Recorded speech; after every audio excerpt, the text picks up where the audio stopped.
On the outskirts of the city stood a neighborhood called Green Meadows Community, a place that looked so perfect it almost felt unreal. Every house had the same paint color, every lawn was trimmed to the same height, and every street was so quiet that even the wind seemed careful not to make noise. At the center of this perfection was the Homeowners Association, known simply as the HOA, an organization that claimed to exist for order but secretly thrived on control. No one ever argued with the HOA, not because the rules were fair, but because those who did were never seen the same way again. When Ayaan bought his house in Green Meadows, he believed he had found peace away from the chaos of the city, and for the first few days, the neighborhood felt welcoming. That feeling changed the moment he found a notice taped to his front door that read, "Welcome to Green Meadows. Compliance is mandatory."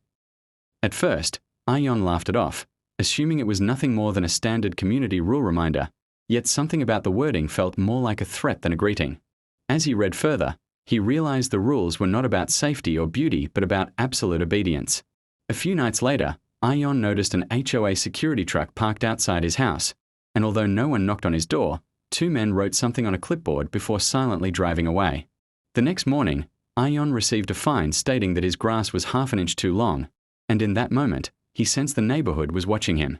Days passed, and the fines continued to arrive, first for his fence color, then for his mailbox size, and later for violations he could not even identify. Every notice felt like a reminder that the HOA knew more about his house than he did.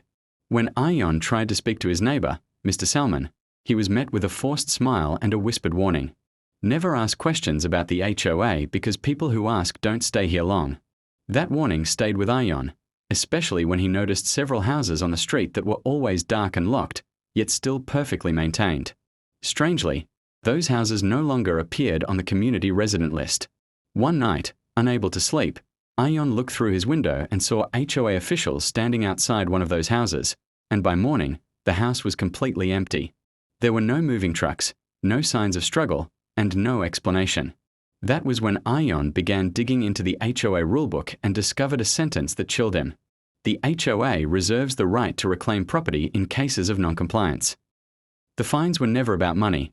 They were about taking homes. Ayaan checked public land records and learned that Green Meadows was built on land once owned by multiple families who had all voluntarily left after legal disputes.